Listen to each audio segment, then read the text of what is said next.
Sr. Dom Pedro V nasceu em Lisboa em 16 de setembro de 1837 e faleceu também em Lisboa em 11 de novembro de 1861. Era filho da Sra. Dona Maria II e de Dom Fernando de Saxe-Coburgo-Gotha. Subiu ao trono em 16 de setembro de 1855. Foi educado por Alexandre Herculano e foi um digno aluno de tão ilustre professor. De tal forma, Dom Pedro V era querido pelo povo português que houve quem lhe chamasse o muito amado. E de tal forma ele estava pronto para ser um extraordinário monarca que lhe chamaram o Esperançoso. Sem dúvida que a sua morte prematura constituiu uma tremenda machadada para o futuro da monarquia em Portugal.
Dom Pedro V foi aclamado rei no meio de um extraordinário entusiasmo popular.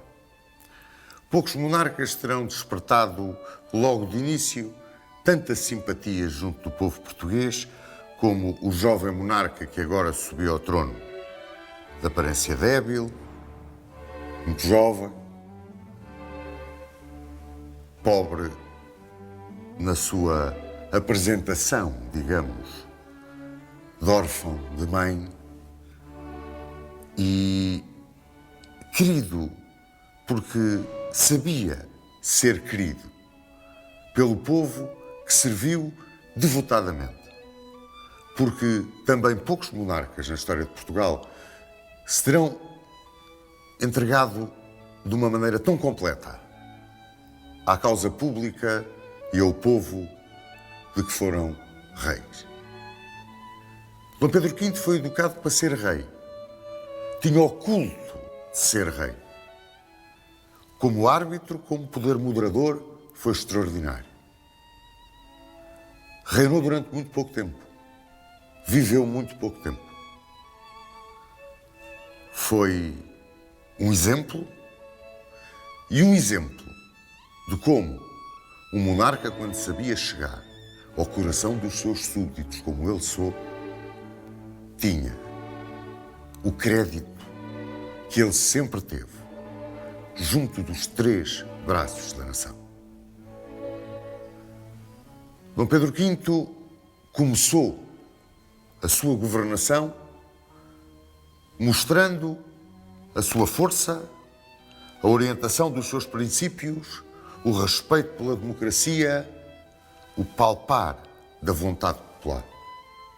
O primeiro-ministro, Marchal Saldanha, pediu-lhe para ele arranjar maneira de se conseguirem uns pares na Câmara Alta que aprovassem o empréstimo de 16 mil contos que tinham sido conseguido por Fontes Pereira de Mel em Londres para se acudir às obras de fomento.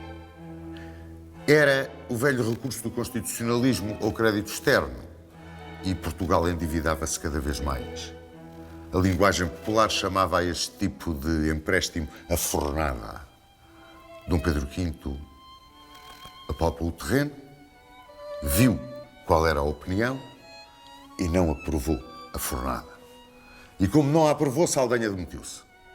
Saldanha demitiu-se e Dom Pedro V chamou o Duque de Lolé, seu tio, um homem que, embora pertencendo à alta nobreza, era um defensor acérrimo das classes trabalhadoras.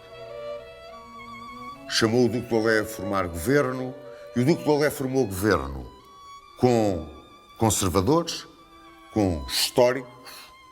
Ainda não existia o Partido Regenerador. E teve o apoio de Passos Manuel e de Sá da Bandeira. Mas pouco se conseguia fazer se não viesse a aprovação do empréstimo. Discutia-se este assunto e uma epidemia tremenda de cólera morbus abateu-se sobre Portugal. Trás-os-Montes, o Minho, desceu a Coimbra, à Figueira da Foz, passou para a Madeira e Dom Pedro V começou a mostrar a sua fibra extraordinária de amigo do povo, junto dos seus súditos, visitando os enfermos, sempre na primeira linha. Começava a ganhar o coração dos portugueses, que lhe começavam a chamar esperançoso. A grande esperança que tinham nele de que pudesse pôr o país a direito, já que tinha ao seu lado homens de grande capacidade. Mas, quando acabou a epidemia da cólera morbus, causou muitas vítimas por esse Portugal fora, uma vaga de cheias, chuvadas, inundações em todas as terras, uma verdadeira desgraça abateu-se sobre Portugal. A agricultura sofreu de uma forma tremenda. O preço do pão disparou em flecha. O povo, especialmente na região de Lisboa, aos gritos de Viva o Rei, assaltava as padarias, apedrejava a casa dos industriais, fazia tumultos a toda a hora e a todo momento. O governo teve que sair à rua para ver se punha ordem.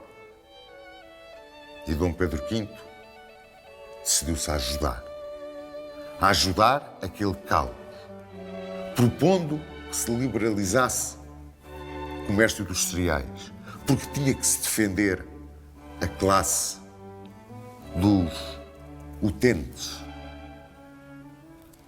E mais, quando lhe vieram perguntar, e agora estes devedores todos à fazenda, o que é que nós vamos fazer? Ele respondeu que era profundamente triste, imoral até, ver os pobres ficarem sem os seus míseros tarecos e os ricos a deverem 20 contos e mais. E que quem devia pagar a crise, pois era quem tinha mais. E ele, que era dos mais favorecidos, ele e a família, deram 34 contos ao tesouro. Vinha na linha do seu pai. Tantas e tantas vezes acudiu Dom Fernando ao tesouro, acudia agora Dom Pedro V e dizia: parte deste dinheiro é dos meus irmãos e é um empréstimo, mas a minha parte não quero que me deem nada de volta, porque esse é o meu dever. Extraordinária esta alma.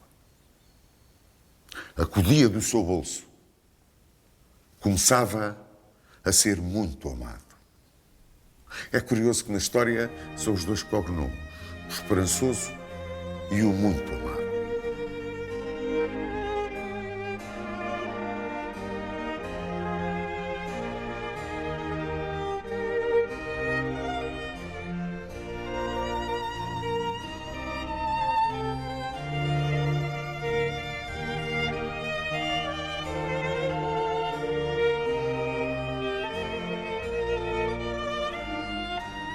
Mais ou menos por esta altura, forma-se o Partido Regenerador. Em torno do Dr. Moraes de Carvalho, começa-se a criar o Partido dos Conservadores, os tais do cartismo adoçado. Ora, grandes nomes surgem na política portuguesa. Joaquim António de Aguiar, José Estevão, Rodrigues Sampaio. Fontes Pereira de Melo, Casal Ribeiro. O fontismo avançava a passos de gigante. Ainda Fontes Pereira de Melo não era primeiro-ministro. Mas já mexia tudo. A sua alma de estadista, o seu comportamento exemplar. Era um tecnocrata, pois era. Não ligava muito à política. Ligava aos factos. Queria o produto. Era um trabalhador incansável. O seu sonho agora era a linha de caminho de ferro Lisboa-Porto. Arregaçava as mangas, o rei apoiava-o. O rei apoiava tudo quanto fosse para o bem do povo. Cumpria estritamente os princípios democráticos, mesmo que isso muito o magoasse. E quando as coisas pareciam que iam endireitar, zás, outra epidemia em cima de Portugal. Agora foi a febre amarela. E a febre amarela foi terrível. Foi em 1857, 5 meses, mais de 5.000 mortos. As grandes famílias fugiram para o campo, para as suas herdades. Lisboa foi atacada em todas as direções, como se costuma dizer. A família real, o governo, os amigos, tudo lhe pedia para ele ter cuidado, para ele não se arriscar, ele nada. Nas casas dos pobres, nas barracas dos mais necessitados, nos hospitais que se montavam, aí estava o rei, na primeira linha, sempre ao lado dos seus súbditos, que ele adorava e que o adoravam e que lhe chamavam santo. Quando as coisas se compuseram, arranjaram uma noiva de categoria extraordinária para um homem de extraordinária categoria. Casava Dom Pedro V com Dona Estefânia de Hohenzollern-Sigmaringen. Uma miúda da mesma idade dele, ela era um catraio. Oh, meus amigos, o rei era um gaiato. Mas era um homem, em toda a acessão da palavra. Era muito mais do que um político, era muito mais do que um chefe de Estado. Olhava para o seu povo como um pai. E encontrou em Dona Estefânia a mulher ideal. O Marquês de Lavradio pediu em casamento para o rei. O Duque da Terceira foi buscá-la. Casou por procuração. Em 17 de maio de 1858 chegava a Lisboa e conquistava imediatamente o coração dos portugueses. Estava sempre ao lado do marido, acompanhava-o em todas as iniciativas. Era a grande amiga dos pobres. Tudo parecia caminhar com este casal real que simbolizava a própria monarquia. Simbolizava a própria monarquia junto do povo português. Pois mais problemas surgiram no caminho de Dom Pedro V.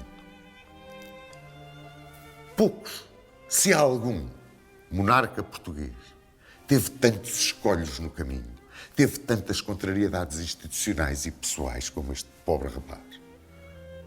Mas sempre ultrapassava tudo, levantava a cabeça. Ele, que tinha sido educado na mais estrita disciplina militar. Ele, que era um apaixonado pela carreira das armas.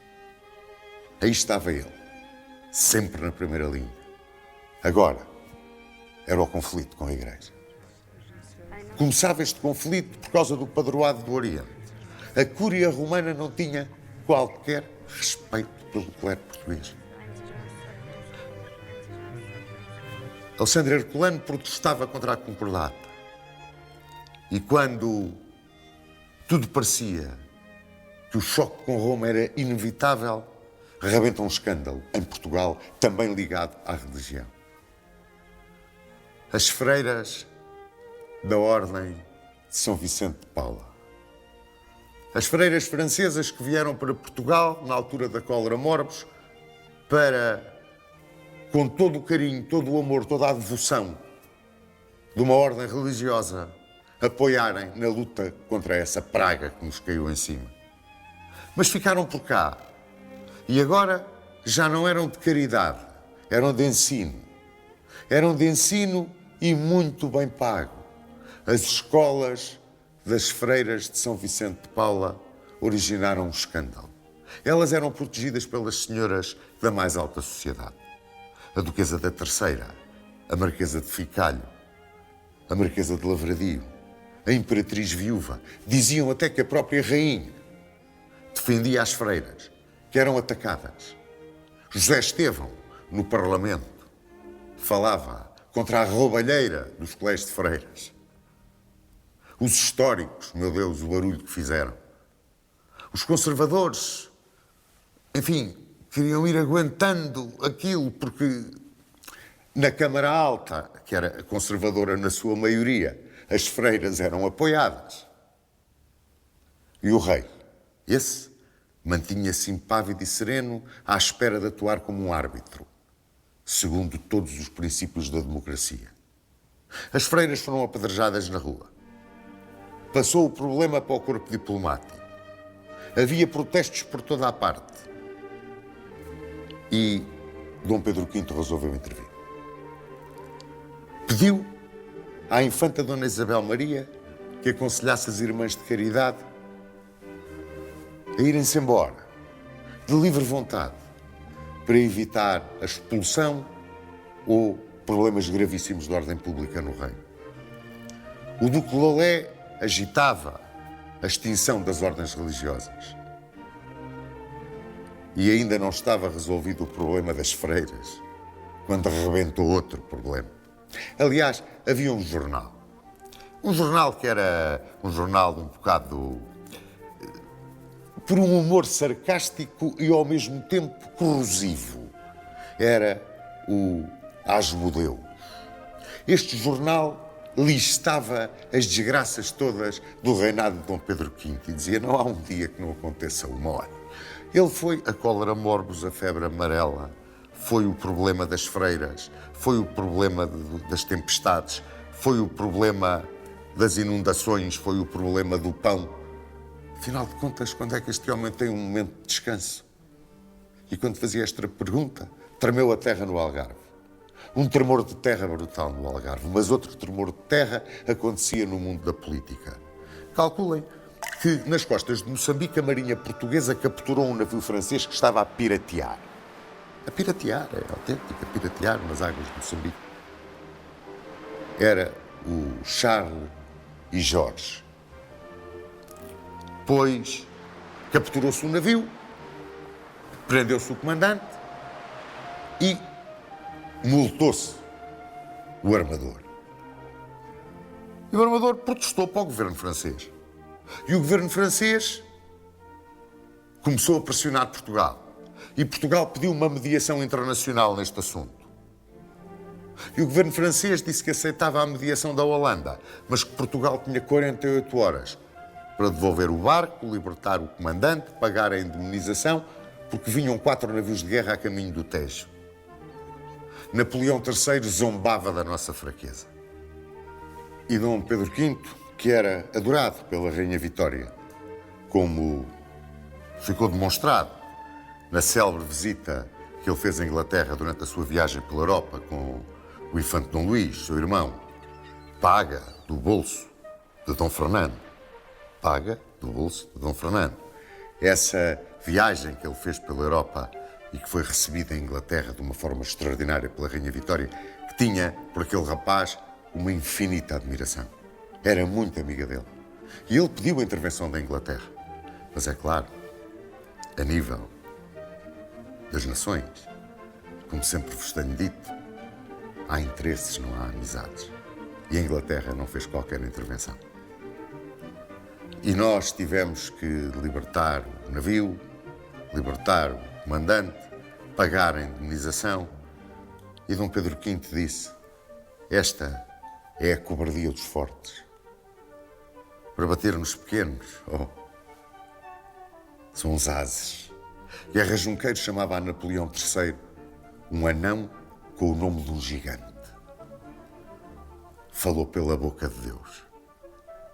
Um anão com o nome de um gigante, era aquilo que ele era. E a Guerra Franco-Prussiana, 1870-71, mostrou bem. Era um anão com o nome de um gigante. Mas para nós, era um gigante, cheio de força. Era a lei do mais forte. começava-nos a cair em cima a lei do mais forte. Mas Dom Pedro V foi desentregado. Problema do Charles and George. Saíamos vencidos nesta questão. Mas o seu prestígio em nada descia, em nada decaía. Mais, até ia subir. Ele, com a sua clarividência de chefe de Estado, apoiou uma forma de estabilizar a vida política portuguesa. E uma forma que quase durante meio século serviu perfeitamente a Portugal. O rotativismo. O rotativismo no governo e na oposição. Criavam-se duas forças políticas, de objetivos e filosofias não muito diferentes, capazes de, ora, um no governo e outro na oposição e vice-versa, conduzirem a política na direção dos objetivos estratégicos que levassem ao engrandecimento de Portugal e à solução das crises que de longa data o atormentavam. O rei lá estava para dirigir a nau do Estado e apoiar esta política. E apoiar esta condução política, digamos assim. Começava o rotativismo na sua primeira fase. Era a inglesa. Ou seja, havia um partido conservador e havia um partido progressista. Neste momento, os regeneradores eram os conservadores, os históricos eram os progressistas. Com o tempo, Anselmo José Branco Campo levaria os históricos a serem realmente o Partido Progressista. A inglesa funcionava como ainda hoje. Eleições, o partido ganha as eleições, o rei convida o líder do partido vencedor a formar governo. E o outro partido vai para a oposição. E assim vão alternando neste rotativismo. Em Portugal a coisa não era bem desta maneira. Quer dizer, no sistema rotativista, democrático, um governo é governo porque ganha eleições. Mas em Portugal era ao contrário. Ganhava eleições porque era governo.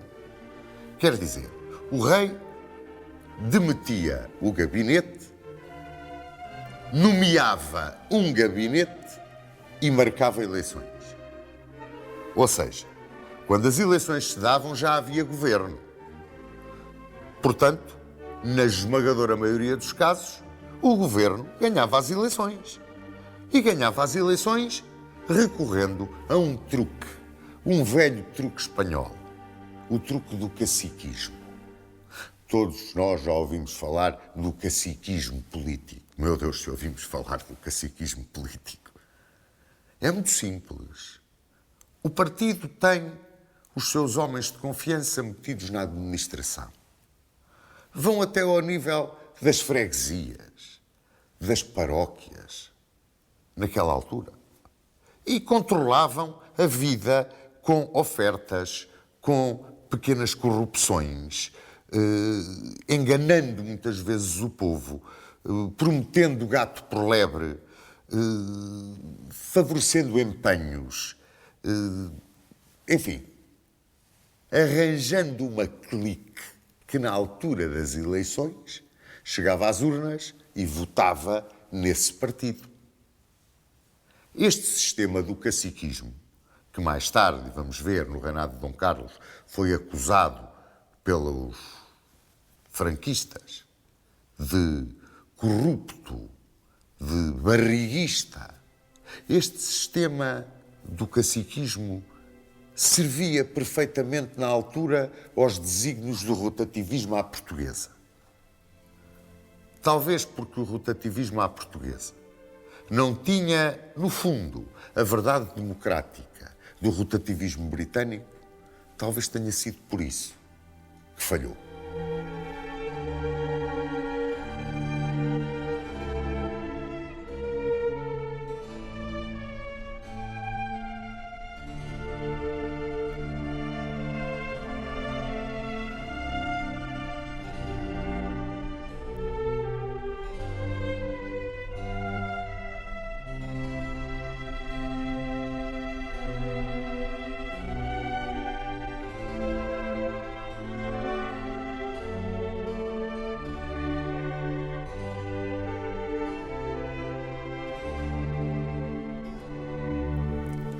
Com Costa Cabral no Brasil como embaixador, o Duque de Lolé no Conselho de Estado, o problema dos caminhos de ferro, a crise estabilizada, tudo parecia indicar que uma primavera de paz e felicidade iam finalmente sorrir a Dom Pedro V.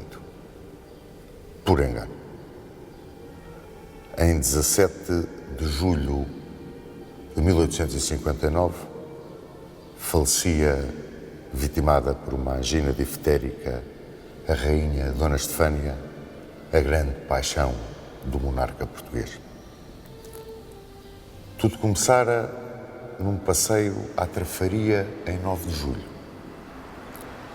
A rainha recolheu as necessidades, muito indisposta, com muita febre, sentindo-se terrivelmente doente.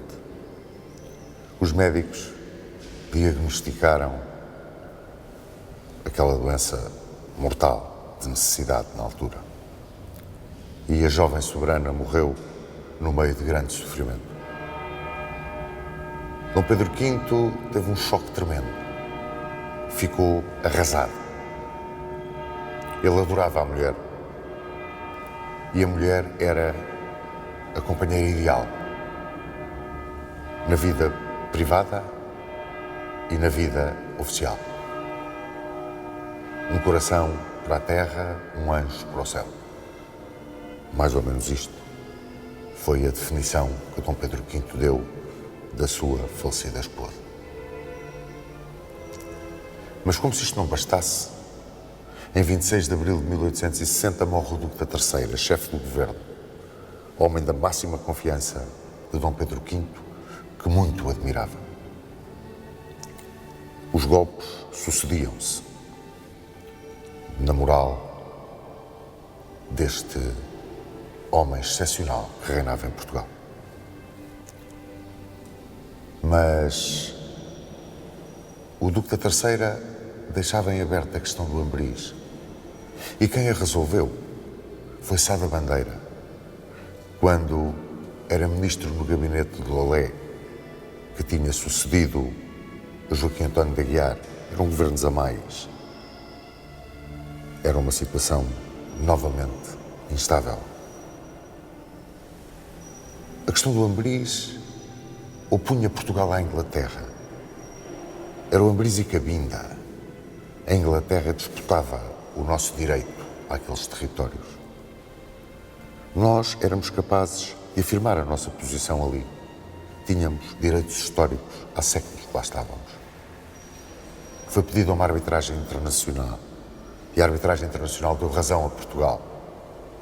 Mas esta vitória diplomática não minorou todas as desgraças que atormentavam o nosso rei. Uma vaga de tempestades, inundações, desgraças na agricultura caiu sobre Portugal. Até o Caia alagou tudo à volta dele. Gente sem abrigo, gente com fome, campos destruídos, indústrias destroçadas, a agricultura arrasada. E Dom Pedro V, chamando todas as forças de dentro da sua gigantesca capacidade de reação, enfrentou tudo, desceu à rua, foi para junto do seu povo, onde sempre quis estar e onde sempre esteve nos momentos mais críticos. E o povo adorava-o. Ele sabia isso. Na sua visita ao Porto, enfrentou todas as críticas, porque havia um setor da sociedade que o criticava muito, chamavam-lhe o alemão. E enfrentou todas as críticas no Porto, quando, dando um pontapé no politicamente correto, foi à prisão visitar Camilo Castelo Branco, que ele estava recluso por causa do problema da sua ligação amorosa com Ana Plácido. E à porta do Palácio das Necessidades continuava a célebre, lendária Caixa de Folha Verde, a caixa do diálogo de justiça, o diálogo que o rei mantinha com o seu povo. A caixa que ele ali tinha guardada por um sentinela, onde os cidadãos iam depositar as suas queixas. Ele que gostava tanto de falar com o povo, não podia falar com toda a gente. Era a maneira que as pessoas tinham de falar com ele.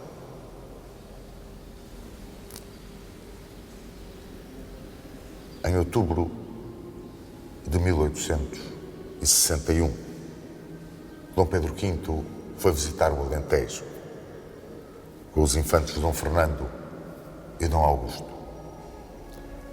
Os infantes Dom Luís e Dom João estavam em França, numa viagem oficial. E Dom Pedro V regressou a Lisboa muito doente, ele e os irmãos, com uma grande febre, uma grande indisposição, um estado de saúde que se agravava de dia para dia, ao ponto de, no princípio de novembro, não poder ter presidido a abertura das Cortes. Constou, no meio do povo, que o rei tinha sido envenenado na sua visita ao Alentejo. E foi uma revolta geral. O povo atirou-se à rua, queria responsáveis. As pessoas rezavam, faziam novenas, choravam. Lisboa entrou numa verdadeira onda de raiva. Procuravam-se responsáveis, procuravam-se culpados por toda a parte. Acusava-se meio mundo e meio, Lolé, Ficalho, o pobre do Conde da Ponte, coitado que era um homem da máxima confiança do rei. Dom Pedro V agonizava nas necessidades. Na noite de 11 de novembro de 1861, falecia. No meio do delírio da febre, a ressuscitar Dante e a lembrar-se da sua adorada Dona Estefânia. O povo chorou, provavelmente como não tinha nem voltou a ter a dor de chorar outro monarca. Chamaram-lhe o muito amado, o esperançoso. Era isso mesmo. Era muito amado pelo seu povo e era a esperança do seu povo. Eu gostava de resumir o reinado de Dom Pedro V numa ideia que tenho, que talvez expresse bem aquilo que ele foi. A morte de Dom Pedro V foi uma perda irreparável para a causa da monarquia em Portugal.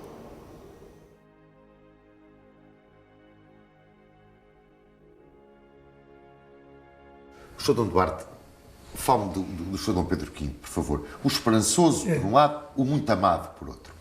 Bom, foi realmente... Ele ajudou muito os governos, ajudou muito a opinião pública da época a perceber a necessidade de um progresso económico baseado em, enfim, um trabalho sério, um trabalho sistemático, e porque, obviamente, com a democracia que vivíamos, os governos, como hoje, dependem das eleições e, portanto, muitas vezes não dão continuidade ao trabalho que é começado por uns, os outros dizem que não lhes interessa e vão mudar e tal. E o rei era um elemento de continuidade. Falava com os primeiros-ministros, com os governantes, enfim, dava-lhes sugestões e acabou por ter uma influência muito positiva. Por outro lado, era muito apreciado, muito querido pela rainha Vitória de Inglaterra. E se ele não tivesse morrido, provavelmente que a rainha não teria deixado que se fizesse o ultimato, que a Inglaterra fizesse um ultimato contra Portugal para poder ficar com o controle dos territórios entre Angola e Moçambique. Mas, enfim, houve na altura vivia-se um ambiente de bastante otimismo e um ambiente muito positivo, muito construtivo no país. E a ação de Fontes Pereira de Melo? o fomento Bom, foi realmente uma época em que Portugal estava num nível muito avançado em relação à média europeia de desenvolvimento, nomeadamente nas comunicações. Praticamente todas as linhas ferroviárias que temos hoje, não é praticamente, todas as que temos hoje, são do tempo da monarquia e começaram nessa época. Há muitas que já não temos e que, entretanto, foram desmanteladas, não é? E que espero que tornem a ser postas outra vez um dia. Hoje também as estradas foram beneficiadas e a educação também foi melhorada. De facto, foi uma época de prosperidade e de desenvolvimento a sério. Desenvolvimento com progresso. João Duarte, costuma-se dizer que na vida de um grande homem há sempre uma grande mulher, não é? E parece-me que neste caso é evidente que a jovem rainha de Portugal, a rainha Dona Estefânia do Hohenzollern Sigmaringen, foi a mulher ideal para Dom Pedro V. Que pena que tenha durado tão pouco. E o Sr. Dom Duarte também eu sei que tem uma simpatia pela figura da rainha Dona Estefânia. Não, como pessoa, era realmente uma mulher extraordinária, com muito valor e muito bondosa e muito preocupada com o povo a quem ela servia como rainha. E ficou uma memória popular muito forte até hoje. Até no antigo ultramar, há hospitais que foram patrocinados por ela. O que aconteceu foi que, nessa época, os reis casavam-se quase sempre com princesas estrangeiras, não é? O que tinha uma influência benéfica porque havia ideias novas, havia estilos novos que eram trazidos para a chefia de Estado em Portugal. Dom Pedro V morreu muito novo. E aquela vaga de fundo que foi a revolta popular perante a morte de Dom Pedro V, esse chorar do coração português, não significa que no fundo da alma o povo português era e via no rei o pai, o irmão mais velho. Era essa a imagem que Dom Pedro V transmitia, não é? Exato, e Dom Pedro V e a maior parte dos reis também transmitiram essa imagem. Mas Dom Pedro V, numa época já muito moderna, em que os meios de comunicação eram por vezes muito agressivos e onde quase que não havia censura em Portugal, tenho a impressão, porque quando se vê as caricaturas que a revista Ilustrada fazia dos reis, o rei Dom Carlos, por exemplo, representava-o como um macaco, não é? Enfim, hoje em dia não imagino que se um jornal fizesse isso, era logo perseguido por abuso de liberdade de imprensa, não é? E as acusações terríveis que faziam por escrito à família real não tinham um impacto maior no povo. O povo não acreditava nisso, acreditava na boa-fé e na honestidade dos seus reis. Mas, claro, com o tempo, isto foi moendo e quando houve personalidades da vida cultural portuguesa que já propunham os assassinatos, propunham o regicídio, não é? E por isso havia uma preparação de longo prazo para a Revolução Republicana, feita a partir da mentira, da calúnia e de uma desinformação sistemática.